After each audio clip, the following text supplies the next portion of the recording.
लोया Serbia नाम की जगह में एक परिवार रहा करता था। उस परिवार में पीटर, उसकी पत्नी, उनका एक 10 साल का लड़का जॉर्ज रहा करता था। पीटर जो दिन भर खेतों में काम करता और शाम को अपने परिवार के साथ खुशी खुशी रहता। लेकिन कुछ ही दिनों बाद पीटर की रहस्यमय तरीके से मौत हो गई। अपनी मौत के 3 दिन बाद पीटर अपने घर पर वापस आया और वो बिल्कुल गंदी हालत में था। चेहरे में गड्ढे पड़े थे, हाथों में खून लगा था, आंखें तो जैसे बाहर ही आने वाली थी। उसने अपने घर का दरवाज़ा खटखटाया। बाहर उसका 10 साल का बच्चा आया, जो उसकी ये हालत देखकर बहुत ज़्यादा डर गया। पीटर ने जॉर्ज से गुर्राती हुई आवाज़ में कहा, जाओ मेरे लिए अंदर से खाना लेकर आओ, मैं बहुत दिनों से भूखा हूँ। ये सीन देखकर उसका लड़का जॉर्ज अब और भी ज़्यादा डर गया और वो अंदर जाकर पीटर के लिए खाना लाता है और पीटर को खाना दे देता है। खाना लेते ही पीटर वहाँ से चला जाता है और ऐसे ही वो दूसरे दिन भी खाना मांगने के लिए अपने घर पर आता है। इस बार भी जॉर्ज ही बाहर आता है, लेकिन इस बार वो पीटर को खाना देने से साफ मना कर देता है।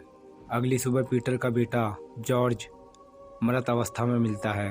उसके शरीर को देखकर साफ लग रहा था कि उसके शरीर से पूरी तरह से खून चूस लिया गया है, क्योंकि जॉर्ज का शरीर एकदम सफ़ेद पड़ चुका था।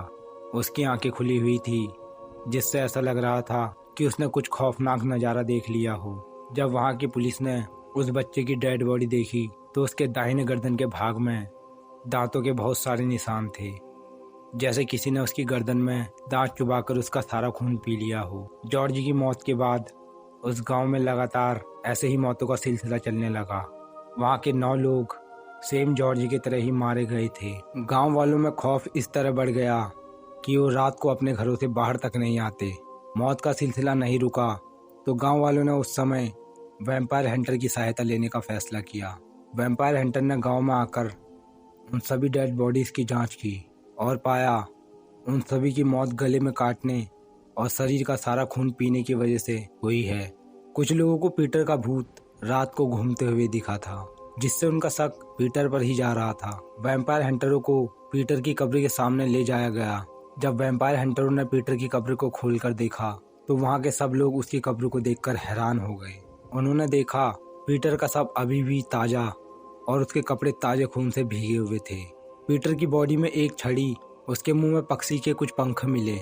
ये देखते ही गांव वालों ने उसकी बॉडी को कब्र से निकालकर तुरंत जला दिया। लेकिन पीटर की छाती में वो छड़ी और उसके मुंह में वो पंख कहां से आए, इसे आज तक कोई नहीं सुलझा पाया। वहीं कुछ लोगों का ये कहना था कि काले जादू का प्रयोग करके पीटर की बॉडी से ये सब करवाया गया होगा। इस सवाल का जवाब पीटर के साथ ही जलकर राख हो गया। उस दिन से गांव में ऐसे मौत के सिलसिले बंद हो गए। दोस्तों, ऐसे ही हॉन्टेड किस्से कहानियां सुनने के लिए हमारे YouTube चैनल को लाइक एंड सब्सक्राइब जरूर करें।